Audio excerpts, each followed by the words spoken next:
ម្មតាអើយតែពេលបានលើសំលេងជីវ៉ាតែលួចគិតថាបាននៅក្បែរគ្នាដឹងទេពុំងាចង់បានអូនមកជាគូ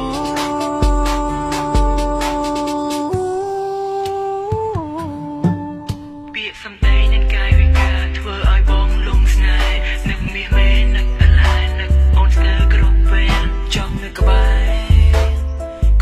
រូបអូនពេលនេះស្នេហាបងអើយស្នេហាបងអើយនឹកអូនមិនអាចភ្លេចឡើយ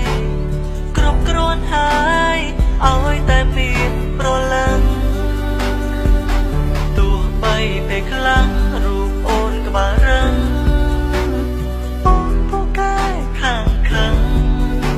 ក៏ចិត្តមួយនឹងមិនដែលប្រែប្រួលពីថ្លៃ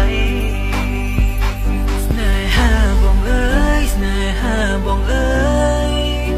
នឹកអូនមិនអាចភ្លេចឡើយក្រុមគ្រាន់ហើយឲ្យតែមានប្រលឹង